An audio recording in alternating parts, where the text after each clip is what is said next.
Olá pessoal, sejam bem-vindos ao Vencendo Concursos. Mais uma vez, nós vamos dar continuidade aos nossos estudos relacionados aí à matéria, né, voltada à administração, à parte de gestão, e eu tenho mais um assunto para tratar com vocês. Quero que você visualize aí comigo. Bom, nós vamos tratar a respeito da teoria da administração, mais voltada aí para a teoria da burocracia, né, ou teoria burocrática, como você preferir chamar.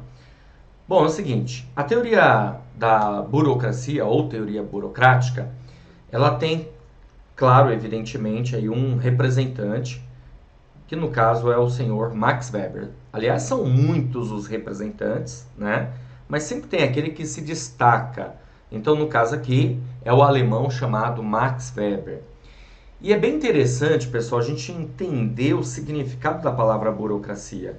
A burocracia, ela significa justamente o que eu coloquei aqui para vocês. Ela significa a organização do trabalho.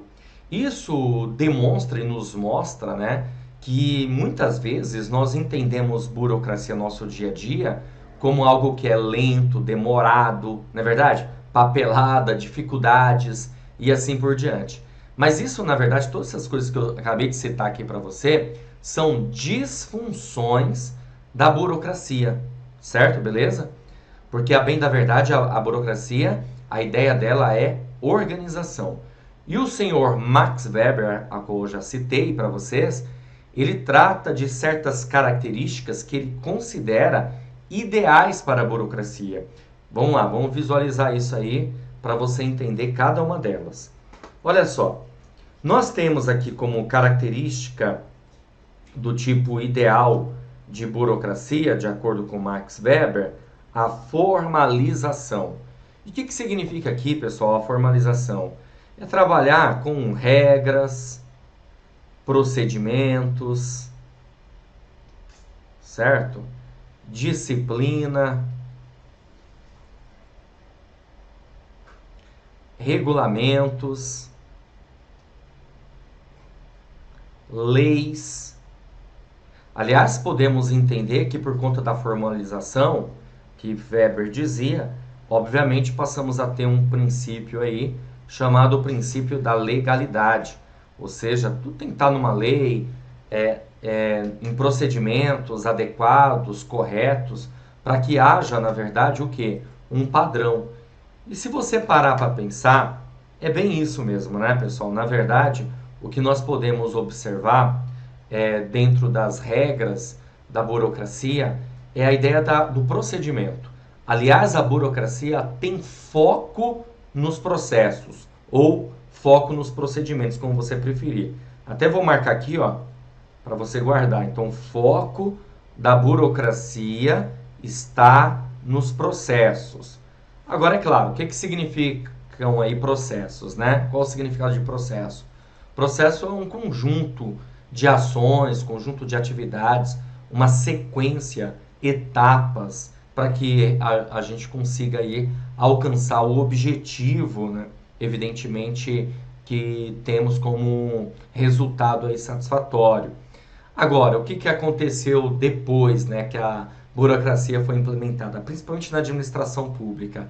Houve um excesso muito grande de detalhamento, de processos, de regras, o que acabou ocasionando dificuldades, lentidões, ok? Bom, outro conceito aqui também do senhor Max Weber é a divisão do trabalho, que é até interessante, né? Que a divisão de trabalho tem a ver justamente com outros conceitos que nós já estudamos aí, que é o caso da teoria clássica, a teoria científica, ok? Mas a divisão do trabalho aqui também, no sentido de ter uma especialização, cada parte ter a sua especialização. Outro conceito também é a hierarquia. Há uma hierarquia, porque, na verdade, o poder dentro da ideia da burocracia é um poder centralizado.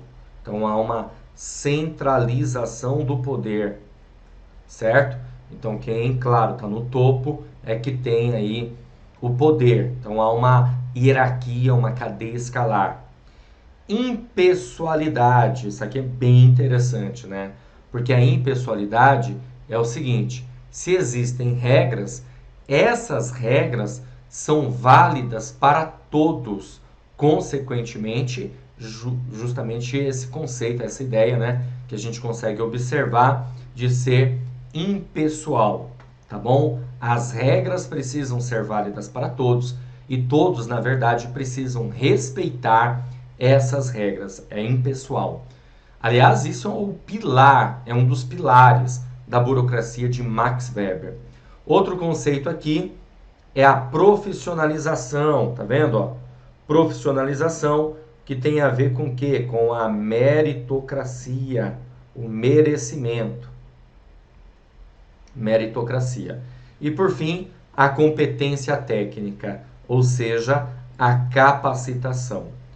Então, olhando dessa forma, galera, eu tenho certeza absoluta que vocês acabam, de uma certa maneira, assim como eu, fazendo, caramba, meu, a burocracia ela é extraordinária.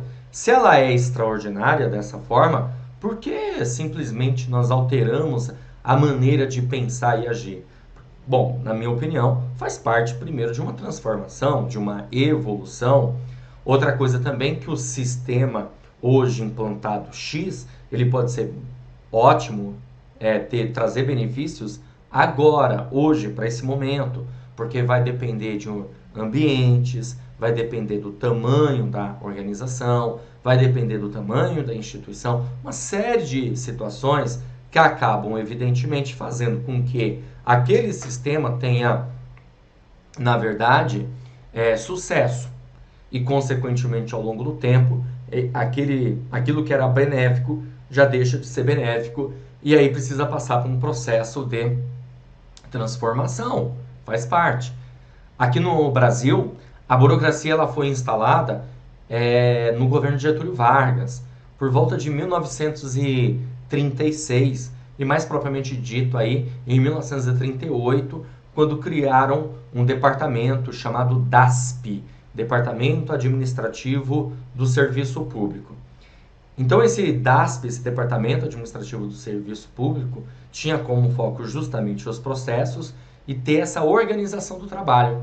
Mas com o tempo, evidentemente, começaram a aparecer as disfunções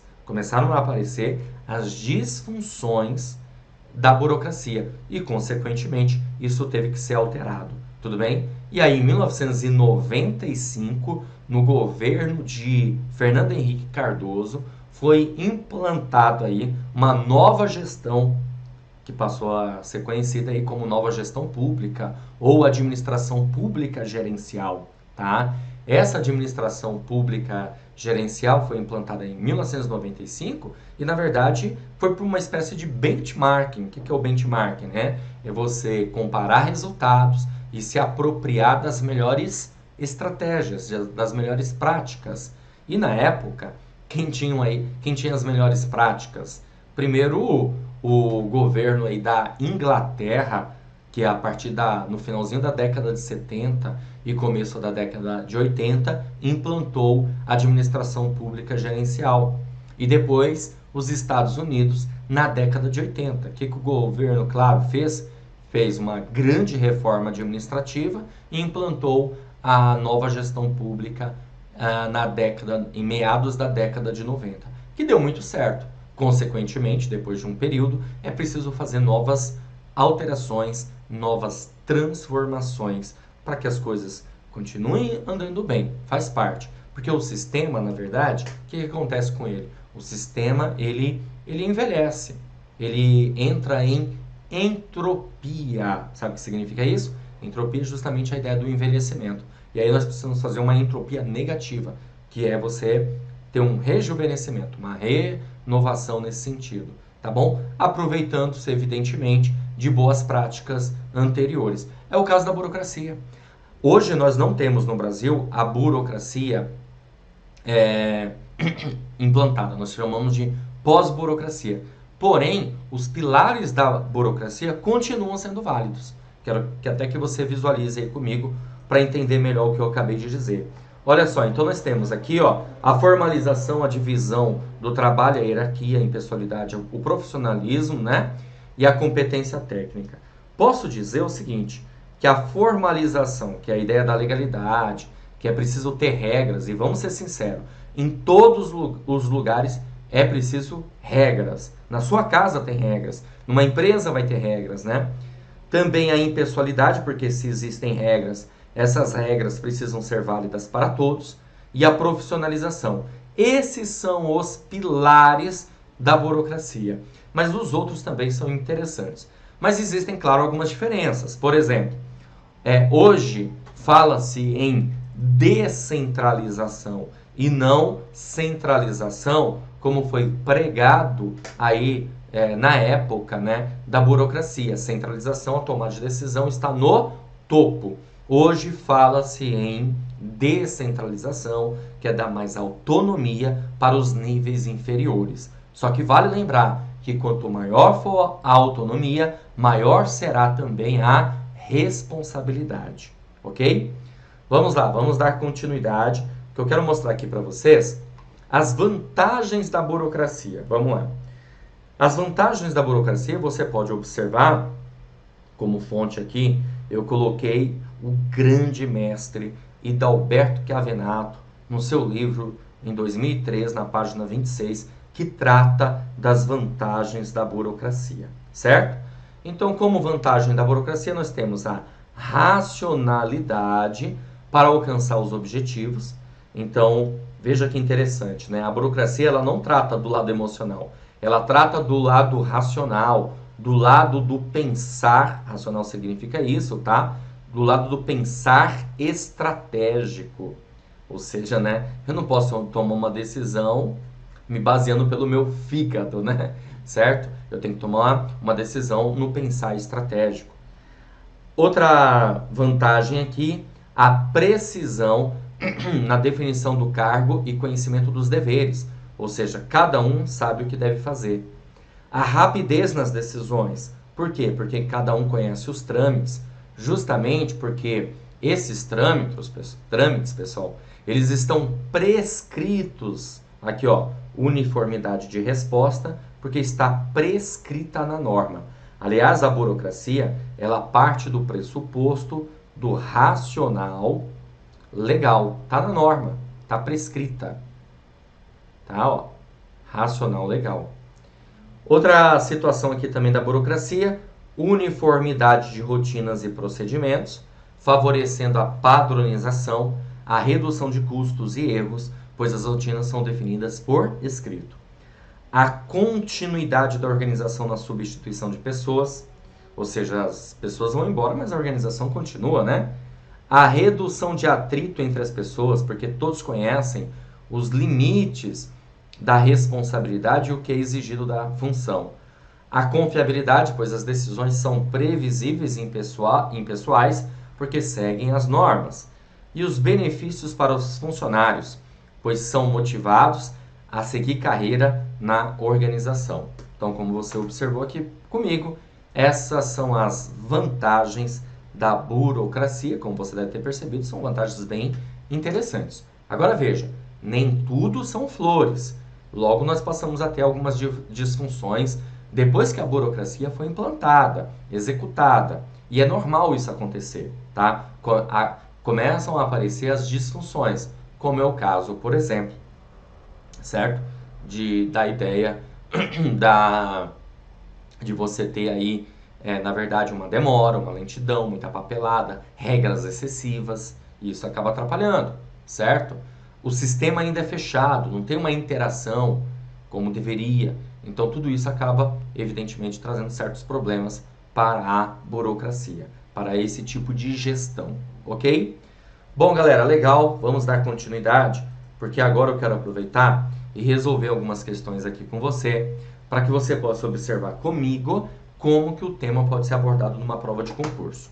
Nós temos essa questão, que é da banca CESP, caiu no concurso aí da Unipampa, para assistente de administração. Ela diz assim: considerando as abordagens clássica, burocrática e sistêmica da administração, julgue o item a seguir.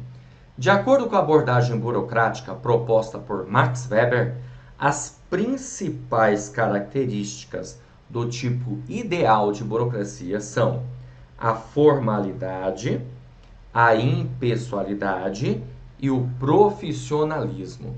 E aí, pessoal, certo ou errado? Opa, isso tá certíssimo, né, galera? Exatamente isso que Weber pregava. E para ele, essas, com certeza absoluta, né, são as características mais importantes, logo, os pilares da burocracia. A burocracia de Max Weber, no mundo todo, praticamente começou a ser bastante difundida a partir da década de 30, tá? Mais propriamente em alguns lugares na década de 40. Aqui no Brasil, como eu falei para você, finalzinho da década de 30, começo aí da década de 40, ok? Bom, o que mais que nós temos? Temos mais uma questãozinha aqui para resolver, quero que você visualize aí comigo, bora lá. Olha só, a questão ela diz assim, caiu no concurso da CGU, Controladoria Geral da União, para analista de finanças e controle, e a questão diz assim, ó, Weber estudou as organizações que surgiram após a Revolução Industrial e a formação do Estado, identificando características que eram comuns e tipos de autoridade.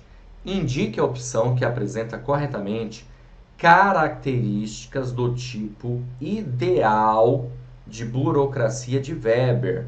Então a gente tem que marcar uma alternativa que tem a ver com o tipo ideal da burocracia de Weber. A alternativa A diz o seguinte: excesso de regulamentos e valorização da hierarquia. Lembre-se que eu já vou resolvendo a questão, tá? E você pause aí para tentar resolver. Excesso de regulamentos, pessoal, isso aqui vai estar errado, porque isso aqui não é uma característica ideal, isso aqui é uma disfunção. Disfunção. Tá? A valorização da hierarquia, ok. Competência técnica, sim, Weber tratava disso. Dominação tradicional? Não. Weber não tratava disso aqui. Aliás, ele até tratava, mas não como uma característica ideal de Weber. Na verdade, ele entendia que a dominação tradicional não era uma dominação ideal para uma boa gestão. Aliás, eu até vou aproveitar aqui e vou colocar no quadro para você, para ficar bem guardada essa informação. Para Weber, existem três formas, né? Ó, três formas de dominação. Tá bom? Três formas de dominação. Não esquenta a cabeça com a letra que você já sabe. É difícil aqui escrever às vezes, tá? Mas assim mesmo. Vamos lá. Para ele existe a dominação tradicional. A dominação tradicional, pessoal, é a dominação ligada ao patrimonialismo, onde quem manda é o soberano, ele que dá as ordens, mas tudo passa a ser dele, ele faz do jeito que ele quer, ok? Então, a dominação tradicional.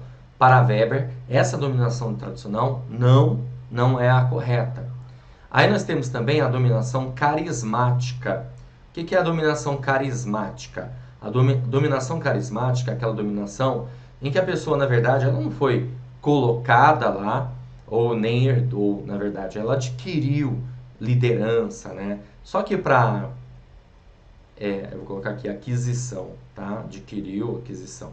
Só que para Weber não é o correto, porque para ele a dominação burocrática é a correta, já que a dominação burocrática ela se baseia em quê? Em regras e procedimentos. Tá bom? Então, por isso, alternativa B, essa aqui está errada. Alternativa C, dominação legal? Ok, dominação legal tem a ver justamente com o quê? Tem a ver com a dominação burocrática. Agora, dominação carismática vai estar errado. Impessoalidade e profissionalismo? Opa, esse é o nosso gabarito. Alternativa D. E alternativa E, mecanismo e racionalidade legal? Racionalidade legal, ok. Agora, mecanismo não é de Weber. Mecanismo é um conceito lá da teoria científica de Frederick Winslow Taylor, lá por volta de 1912. Ó, aproveitando que eu falei aqui de uma data, eu comentei para você que boa parte da teoria aí de Weber foi utilizada aí a partir da década de 30, 40 para a administração pública em si. Não necessariamente a burocracia é dessa época. Aliás, a burocracia é de muito tempo atrás, antes do século XX, tá? Agora, o que acontece é o seguinte, muitos teóricos foram lá na ciência de Weber para implantar aí a teoria da burocracia a partir, aí, como eu falei, da década de 30, certo? Beleza? Então tá bom. Vamos dar continuidade aqui, certo? Porque nós acabamos de resolver, apareceu aí para você, né? Claro, o gabarito da questão. Ok, galera? E, claro, né? Eu vou ficando por aqui. Para essa aula já está suficiente o entendimento que nós precisávamos aí para mandar, né, super bem no nosso concurso e com certeza absoluta fazer com que você, evidentemente, tenha uma condição melhor para mandar super bem na sua prova, tá certo? Grande abraço para vocês e a gente, claro, se vê numa próxima oportunidade. Bom estudo para todos. Olá, seja bem-vindo, seja bem-vinda ao Vencendo Concursos. Você acaba de assistir a uma aula, uma parte das muitas aulas que nós temos aqui no nosso curso online preparatório, que é o Gabaritando o Cubatão para o cargo de especialista legislativo na área administrativa. E se você chegou até aqui, é porque gostou, não é verdade? E se gostou, continua, porque eu tenho um recado importante para te passar. Nós do Vencendo Concursos montamos o curso online preparatório, um curso completo com tudo que você precisa para ser aprovado. E eu quero aproveitar esse vídeo e mostrar para vocês quais são as vantagens do nosso curso preparatório. Olha só, pessoal, vamos lá, para você conhecer um pouco mais a respeito do curso online, tá? Seguinte, vantagens do curso. Em primeiro lugar, ao adquirir o curso preparatório, você terá acesso imediato. Vai receber no seu e-mail os dados de acesso e já começa a navegar na plataforma com a gente, tá? Você vai ter acesso ilimitado e o curso fica válido para você durante um ano para navegar aí na nossa plataforma, o que é bacana porque o curso acaba servindo de base para outros concursos que virão. Você vai ter no curso teoria e questões comentadas. Aliás, centenas de questões comentadas pelos nossos professores. E isso, com certeza absoluta, faz toda a diferença na sua preparação. Além disso, o material em PDF das aulas. Então, nós transformamos os slides que os professores utilizaram para a gravação dos vídeos em PDF para complementar o seu estudo aí, tá? E olha só, pessoal, preparamos uma série de bônus para você que vai fazer a matrícula no curso preparatório. Primeiro, caderno de questões. São questões gabaritadas para você treinar. Milhares de questões que vai ficar à sua disposição, tá? Você vai baixar o material, o caderno de questões, separado aí por matéria, ok? Nós vamos também aplicar um simulado, a data ainda vai ser determinada, mas nós vamos aplicar um simulado para vocês. Redação corrigida, o concurso exige do candidato a redação. Então você vai ter direito a 2 redações corrigidas aqui pelo Vencendo Concurso. Ninguém tem isso. Isso eu te garanto uma coisa, tá? Esses bônus que nós estamos oferecendo para vocês, ninguém oferece por aí. Redação corrigida, olha, com todo respeito, se você fosse pagar uma redação corrigida, no mínimo você teria que arcar com R$ 100 cada redação corrigida. Aqui você vai ter direito a 2 redações corrigidas como bônus, tá bom? Além disso, olha só, pessoal, preparamos uma outra coisa aqui interessantíssima. O concurso especialista legislativo para a área administrativa, a prova vai acontecer no dia 8 de outubro, no período da manhã. E no período da tarde, nós vamos ter a prova para a área finanças públicas. Se você tem formação em administração, ciências contábeis, você pode prestar esse cargo também. E aí, nesse caso, eu vou estar dando um bônus para vocês, que é a parte de conhecimentos específicos para finanças públicas, ok? Mas logo de cara eu quero já deixar bem claro que não vai ser 100%, até porque, com todo respeito, tá? Impossível você ver todo o conteúdo até dia 8 de outubro para 2 concursos. Então, o que a gente vai colocar na parte de finanças públicas? Aquilo que é mais importante para você ter como conteúdo. Contabilidade, muitas aulas, umas 50 aulas, por exemplo.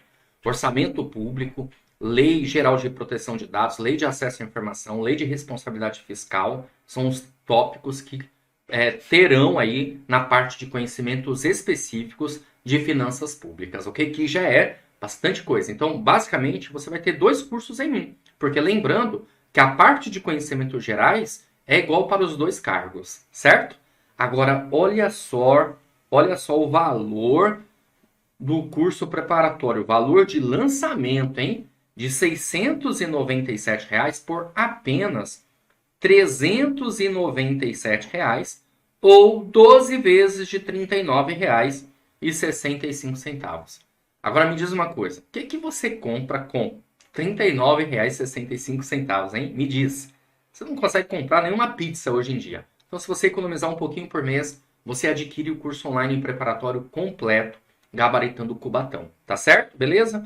Como que você vai fazer para adquirir o curso? Abaixo do vídeo, na barra de descrição, vai ter um link, ou na barra de comentários, vai ter um link. Você vai clicar nesse link e vai ser redirecionado à página do curso. Lá você vai encontrar todas as informações necessárias. E aí é só preencher seus dados, escolher a forma de pagamento e pronto, começar a estudar aqui com a gente no Vencendo Concursos.